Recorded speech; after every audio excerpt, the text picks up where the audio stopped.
Shalom, saludos a todos, amigos y hermanos en Yeshua HaMashiach.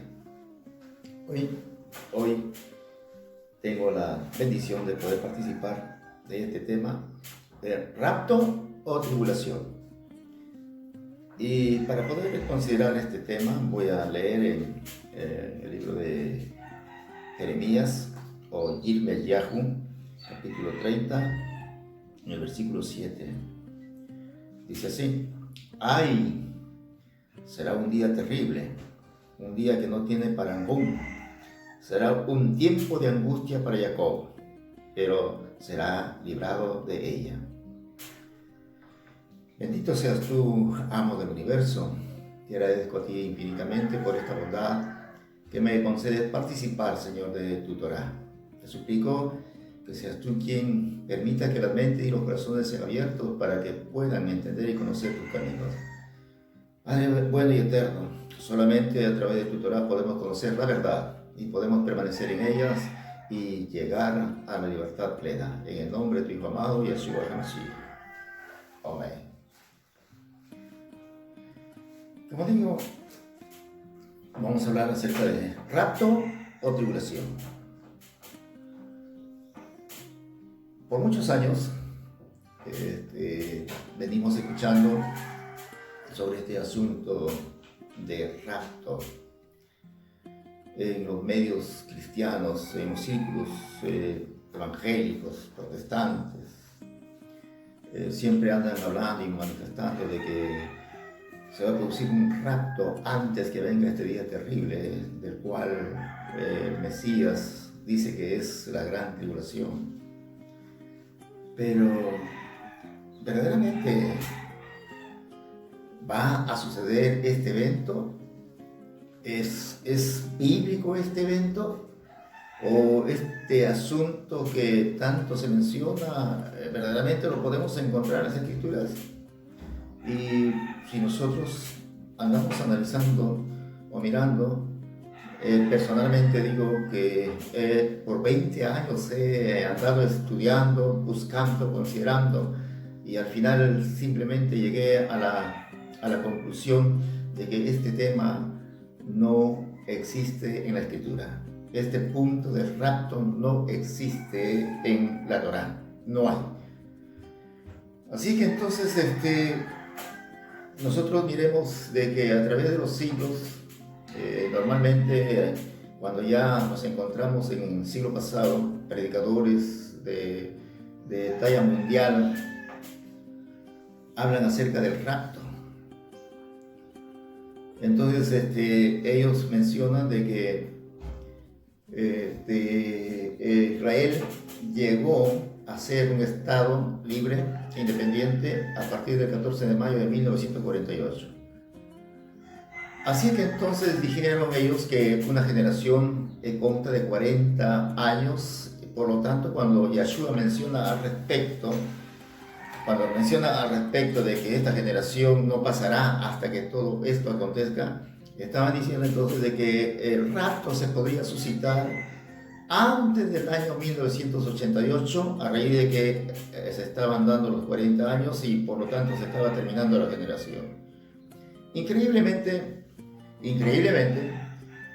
llegó el año de 1988 y la supuesta iglesia, digo supuesta iglesia porque en realidad la palabra iglesia viene del griego eklesia, que significa lugar para asuntos políticos, no para asuntos religiosos o de adoración al Todopoderoso. Para tener que tomar en cuenta sobre asuntos religiosos o tener que mencionar o hablar acerca de adoración al Todopoderoso, tendríamos que hablar de la Kehilá o Cajal. Ese es el término correcto. Kehilá significa asamblea, significa congregación. Congregación de los Kadoshim o santos que se reúnen para adorar y servir al Todopoderoso. Mientras que iglesia significa lugar para tener que tratar asuntos políticos. Y si nosotros damos un vistazo rápidamente al Vaticano, ustedes van a darse cuenta de que ahí se tratan asuntos políticos, ahí se tratan asuntos económicos, Ahí se tratan asuntos del mundo. Incluso se trata de lo que se va a enseñar en la educación en el mundo. Se trata incluso de guerras. Se trata de quiénes podrán asumir el poder o a quienes se les va a desestabilizar o hacer caer del poder. ¿Ven? Eso es justamente lo que es una iglesia. Pero bueno, hablando acerca de estos predicadores o maestros que nos hablan de este supuesto rapto, a partir de 1988, entonces ellos comenzaron a considerar de que el rapto sí se podría dar, pero que se habían equivocado en fechas y que por lo tanto se iba a dar ese rapto antes del año 2000, puesto que se creía que el fin del mundo iba a llegar en ese año 2000. Increíblemente, llegó el año 2000, aunque la gente asustada, atormentada, la gente por diferentes lugares en el planeta, incluso hasta algunos se quitaron la vida, pero tampoco llegó ese supuesto rapto. No llegó. No llegó.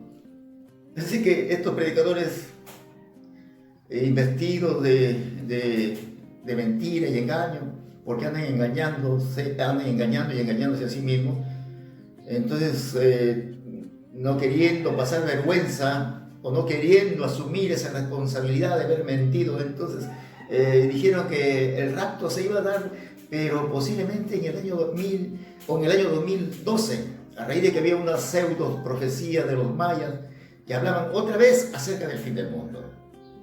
Así es que se comenzó a esperar de una manera muy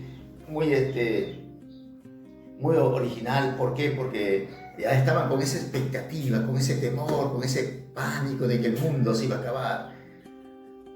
Pero llegó el año 2012 y tampoco pasó, ni lo uno ni lo otro, ni el rapto ni el fin del mundo. ¿Qué pasa entonces? ¿Qué ha sucedido? Ahora nos encontramos en el año 2020 y nos encontramos con una pandemia, la pandemia del coronavirus. En realidad, y es increíble lo que pasa. Escuchar a los cristianos decir de que ellos sencillamente están esperando que el rapto se va a suceder en cualquier momento, pero a la vez están hablando de que el Mesías pronto se va a levantar y que se va a establecer un nuevo económico mundial y que van a ser gobernados por la bestia o el falso Mesías. Sin embargo, no se dan cuenta que con su boca están justamente profesando o están anunciando de que van a pasar aquí en esta tierra la gran tribulación y que no van a experimentar en ningún momento ningún rapto, porque en realidad rapto no hay. No hay. Temo herir la susceptibilidad de muchos creyentes sinceros, de muchos cristianos sinceros, porque han creído en sus grandes líderes, han creído en sus directivos, en sus pastores, en sus maestros, en sus conferencistas que son expertos en adivinar, pero en ninguna de sus adivinanzas o en ninguna de sus adivinaciones han acertado. ¿Por qué? ¿Por qué no han acertado? Porque en realidad no existe ningún rapto en la Escritura. No existe. Todos los grandes predicadores de talla mundial han fracasado en esta supuesta predicción, en esta supuesta profecía. No existe esto de rapto en las Escrituras, ni siquiera en la Torá. Ni siquiera en los profetas, ni siquiera en los agiógrafos, ni siquiera los apóstoles enseñaron esto, menos el Mesías, ni siquiera enseñó. El Mesías dijo que después de gran tribulación vería la señal del Hijo del Hombre.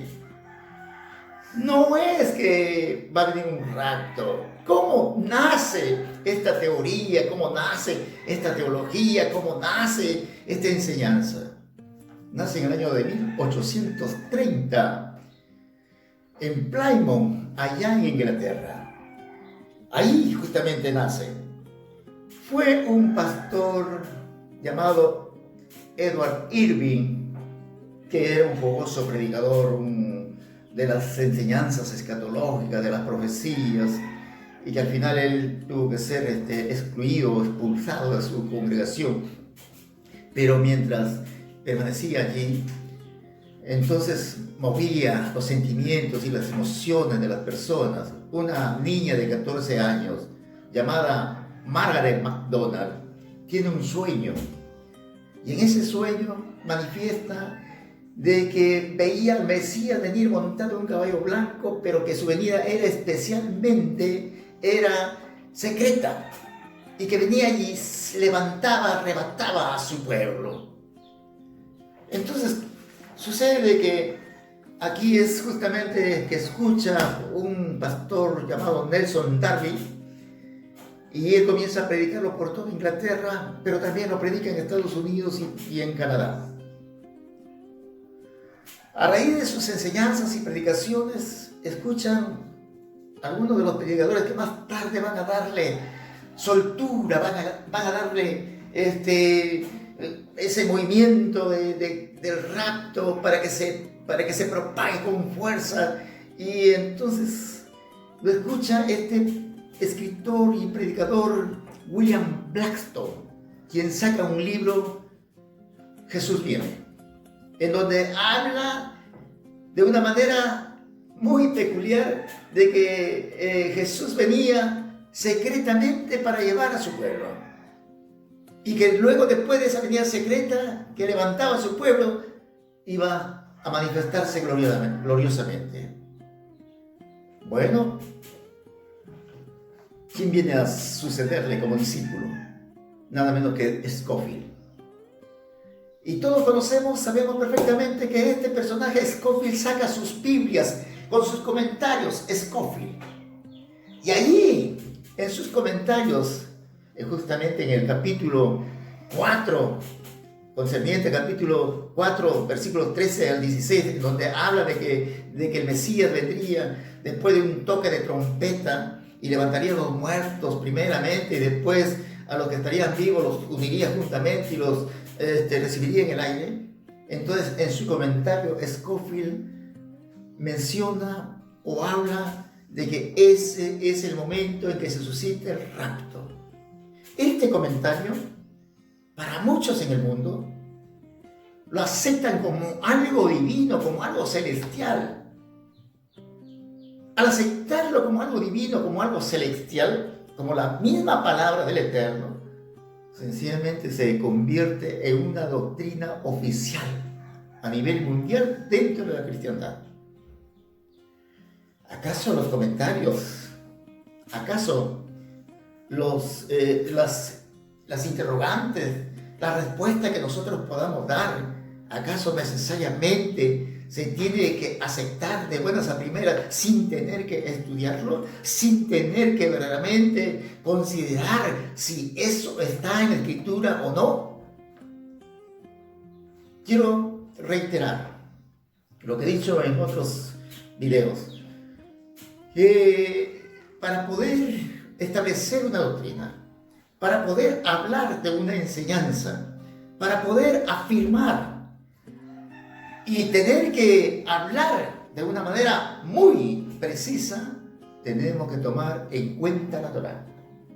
Cualquiera que toma o pasa por alto a la Torá es porque a ese hombre, a ese predicador, maestro, conferencista, apóstol, quien quiera que sea, no le ha amanecido, dice Isaías en 8:20. Toda doctrina tiene que estar basada en la Torá, porque ahí está todo el mensaje, toda la enseñanza, todo el plan de redención y salvación para el hombre. Ahí está. Y no podemos obviarlo, no podemos dejarlo de lado, no podemos sencillamente abandonar la Torá, porque ahí está el resto de escrituras, solo nos afirman, reafirman comentarios que van afirmando lo que la Torá enseña. Por eso los creyentes en Berea estudiaban lo que Pablo enseñaba para confirmar, para corroborar si verdaderamente lo que Pablo enseñaba era verdad. Ahí la Torá. Entonces cualquiera que no toma la Torá miente, engaña. Y lo más terrible es ser engañados. Bueno, entonces, cuando digo en la Torá, el Todopoderoso, el Abba, Yud Hei Bat Hei, nos enseña al respecto en cuanto a este punto de la tribulación. Justamente ahí nos da 7 fiestas en la Torá, 7 fiestas. Dentro de esas fiestas, porque estas fiestas hablan de todo el plan de redención del Todopoderoso para el pueblo de Israel, también para a todos aquellos que se adhieran al pueblo de Israel, ahí nos da el plan de salvación y redención, muy claramente. Entonces, cuando se habla de este día de calamidad, de este día en el cual va a ser de gran tribulación, como nos está mencionando en el capítulo 7 de Jeremías, capítulo 30, versículo 7, nos dice sencillamente que será un tiempo de angustia para Jacob. Justamente de esto se habla en las fiestas que el Todopoderoso ha dado al pueblo de Israel. ¿En qué fiesta? En la fiesta de las trompetas, en la fiesta de Yom Teruah. Ahí justamente, por eso allí se menciona de 10 días terribles.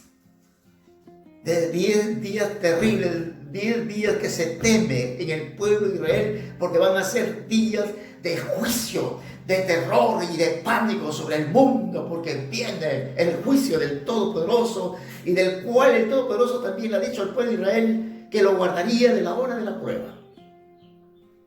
No ha dicho que lo va a sacar, sino ha dicho que lo va a guardar de la hora de la prueba. Y esto lo podemos mirar una vez más en la Torá. Abraham experimentó 10 pruebas, y fueron pruebas terribles. Mira, no te lo voy a mencionar todas porque me demandaría mucho tiempo. Esto más bien podría servir para otra clase.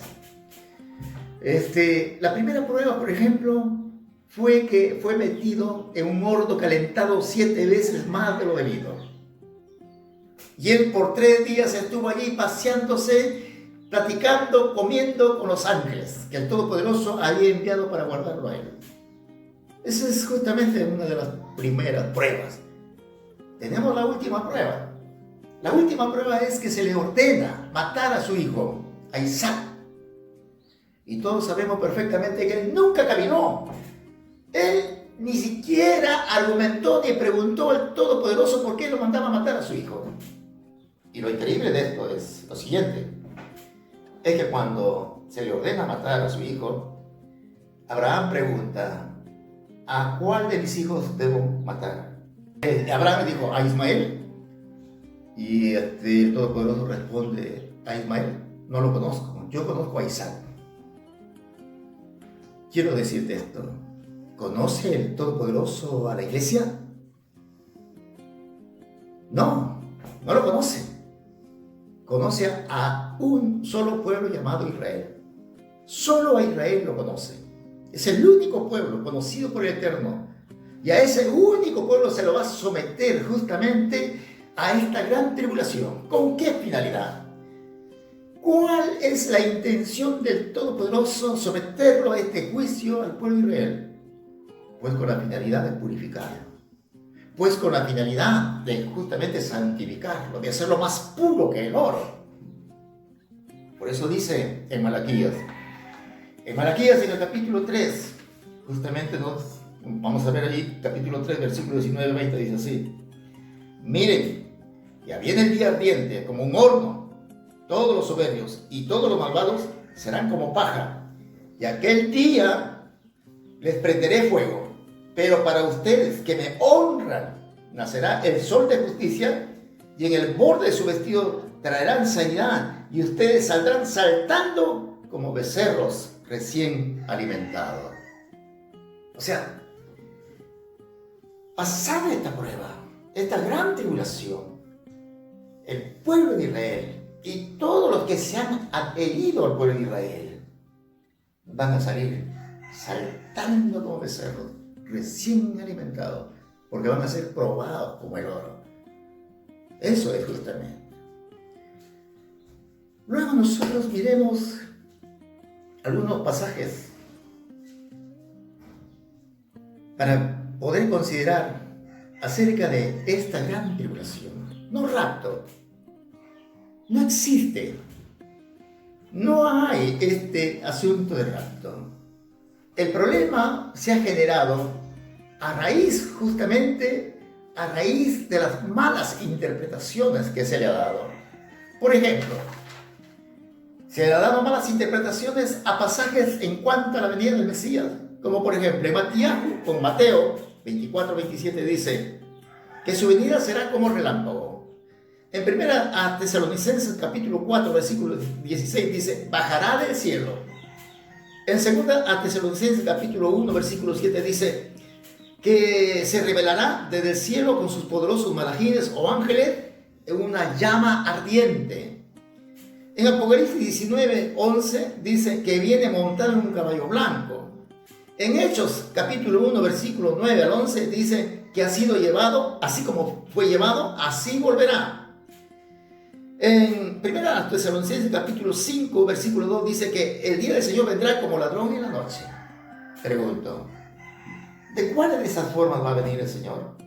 ¿O es que está hablando de muchas venidas del Señor? Estoy seguro que tú estás entendiendo de que no está hablando de muchas venidas. Todos estos escritores están hablando de manifestaciones, de connotaciones de la que será la venida del Mesías. No está hablando de diferentes venidas, porque solamente sabemos que son dos. La primera que ya vino, y la segunda es que viene con poder y gloria. Y no hay una tercera venida que sea secreta, no hay. Porque si tú aceptas que el rapto es posible y que se va a dar, entonces estás hablando de una tercera venida. Y ya no sería segunda, sino tercera. Bueno, entonces nosotros seguimos preguntando y decimos, cuando Yeshua mismo menciona al respecto y dice así, dice, orad para que vuestra huida no sea en invierno ni en día de reposo. ¿Cómo es posible que un pueblo haya sido raptado y el Todopoderoso esté diciendo a otro pueblo que oren para que su vida, o sea, su vida en esos días de tribulación no sea en Shabbat o en reposo ni en invierno? ¿Cómo podía darse eso? O caso contrario, cuando dice en Lucas capítulo 21 versículo 32 dice, orad y velad para que podáis escapar de todas las cosas que sobrevendrán a la tierra, o sea, la gran tribulación, y de estar en pie delante del Hijo del Hombre. ¿Cómo entonces? ¿Por qué nos ordena orar y velar para escapar de todas las cosas que sobrevendrán a la tierra y de estar en pie delante del Hijo del Hombre? ¿Cómo se podría dar? ¿Cómo? Solamente nosotros podemos entender de que se podría dar un rapto cuando nosotros comenzamos a forzar a las Escrituras. Comenzamos a obligar algún texto a tener que hacerlo creíble o aceptable ante lo que nosotros estamos inventando. Solamente así. Y esto justamente se debe a las malas interpretaciones. Esto se debe a cómo se ha interpretado para conveniencias personales o a mentes totalmente ajenas y que buscan algún beneficio bajo conspiración. Solamente ello. Pero que existe un rapto, no existe ningún rapto. Eso es totalmente fuera del contexto. No hay. Entonces, ¿cómo nosotros podemos entender cuando dice acá que en el capítulo 7 de Apocalipsis nos habla de que el Todopoderoso manda sus malajines para que desaten las plagas, los juicios sobre este mundo, sobre esta humanidad. Pero luego se oye una voz y dice que todavía no toquen nada, no afecten nada, ni quemen los árboles, ni toquen nada, hasta que hayan sido sellados los escogidos. Y habla acerca de 12,000 de cada tribu. Al final son 144,000, que es justamente los 144,000, el total de todo el pueblo de Israel. Y nosotros sabemos perfectamente que ese número 144,000 es un número simbólico, en donde involucra todos los salvos, tanto del pueblo de Judá y también del pueblo de Efraín, de ambos, que al final van a ser una sola nación, de ellos. Por eso nosotros podemos entender entonces que sencillamente estos van a tener que ser los vencedores, a los que van a salir venciendo de la gran tribulación. Cuando el Todopoderoso habla a través justamente de Juan en Apocalipsis, ahí en el capítulo 7, nos menciona en el versículo 14 que estos salen vencedores frente a la gran tribulación, frente al antimesías, que a ellos se les da unas ropas blancas a raíz de que sencillamente estas han lavado esas ropas por la Torá y que las han emblanquecido en la sangre del Mesías. Entonces, nosotros seguimos mirando y preguntando que está hablando entonces de algún otro pueblo que no sea el pueblo de Israel. Creo que tú vas a tomar conciencia y vas a mirar honestamente, vas a escudriñar honestamente las Escrituras. Y en toda la Torá, como le he dicho en oportunidades anteriores, desde el Génesis hasta el Apocalipsis, solamente habla de un pueblo y es el pueblo de Israel. Es el único pueblo. Es el pueblo que el Todopoderoso lo ha señalado como la niña de sus ojos, como su primogénito. Incluso cuando Yeshua también dice al respecto, dice que los días de esta gran tribulación o de esta gran persecución van a ser acortados por causa de los escogidos. Por causa de los escogidos. Preguntemos si supuestamente ya se llevó a cabo un arrebato, un rapto. Entonces, ¿quiénes son estos escogidos? Imagínate. Entonces nosotros, ¿cómo vamos a entender de que estos escogidos van a ser salvos cuando estos escogidos no son nada menos que el pueblo de Israel? Estos son los escogidos. Estos son de los que habla otra vez Apocalipsis en el capítulo 14, en donde nos dice que el Mesías, el Cordero de Elohim, va con esos 144,000 que son vírgenes, que no han pecado, no han mentido, no se halla de engaño en ellos. Esta es la novia, esta es la esposa del Cordero, que van con él por donde él va. Este es el único pueblo que antes de que se una el Mesías, este es el pueblo que va a pasar tribulación. ¿Para qué? Para que sea purificada, para que sea moldeada, va a entrar en el crisol. ¿Para qué? Para que sencillamente salga refulgente como el oro. Estos son los que no van a experimentar la segunda muerte. Ellos son sencillamente los que son vencedores. Ella es la esposa. No otro pueblo, no hay otro pueblo. No existe. Entonces, por eso que el Todopoderoso incluso detiene los vientos, los 4 vientos, antes de que se desarrolle alguna peste, alguna plaga, alguna mortandad. Primeramente se les pone el sello. O sea, antes que empiece la gran tribulación, se le pone el sello a estos siervos del Altísimo, ese sello del Elohim viviente, para que ninguna peste, ninguna plaga les atormente, así como en el pueblo de Israel, cuando estaban allá en Egipto, mientras que se encontraban allí en esa parte de Gosén, no fueron afectados bajo ninguna plaga, nada les afectó, ni las tinieblas llegaron allí. Preguntemos, ¿acaso no murieron allí algunos judíos? Sí, sí murieron algunos judíos. ¿Por qué? Porque ellos no obedecieron a lo que el Todopoderoso había establecido, pero más los que estuvieron en Gosén, los que se sometieron a la palabra del Eterno, los que fueron sellados con el sello del Elohim viviente, ellos fueron librados. Ellos. Entonces, ¿quiénes van a ser librados ahora? ¿Quiénes? Como digo ahora, estamos viviendo una pandemia. Y esto solamente es el preludio.